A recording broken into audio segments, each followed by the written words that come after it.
নমস্কার বন্ধুরা, আমি মন্দিরা। আমরা হাজব্যান্ড ওয়াইফ মিলে একটা ছোট্ট গ্রসারি শপ চালাই। হাজব্যান্ড যখন জবে যায় আমাকে থাকতে হয়, বেশিরভাগ সময়টাই ও থাকে, বেশি কাজই করে, কিন্তু আমি মাঝে মাঝে থাকি, মাঝে মাঝে এই দোকানে বসি, হেল্প করি। এছাড়া আমার বাড়িতে শ্বশুর শাশুড়ি, আমার দুটো বাচ্চা আছে, মেয়ে পড়ে ক্লাস 12-এ, ছেলে পড়ে ক্লাস 5-এ। বাড়ির সমস্ত কাজকর্ম, দোকান দেখে আমি সারাদিন কী খাই, আমি নয় আমরা সবাই কী খাই চলুন আজ একবার দেখে নিই।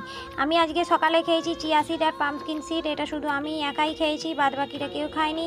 এরপর সকালে ব্রেকফাস্ট আজকে করেছিলাম পাউরুটি আর ডিম দিয়ে একটা ভুজিয়া মতো, এ ছিল ফলের মধ্যে আনারস আর কলা। আনারসটা এখন খুব ভালো পাওয়া যাচ্ছে এই সিজনটায়। এরপর রান্না চলছে, রান্নার দিকে চলে গিয়েছিলাম।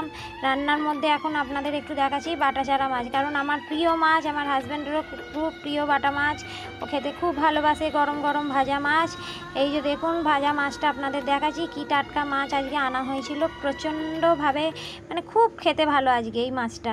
আর গরম ভাজা দেখলে আমার তো ঝালের চেয়ে ভাজাটাই বেশি খেতে ভালো লাগে। আমরা সব একটা করে গরম গরম ভাজা খেয়ে নিলাম, বাচ্চারা কেউ ছিল না বাড়িতে, আর সবাই ছিলাম। এরপর একদম লাঞ্চ করতে আমাদের প্রচুর দেরি হয়ে গেছিলো, আজকে 2:30 বেজে গিয়েছিলো।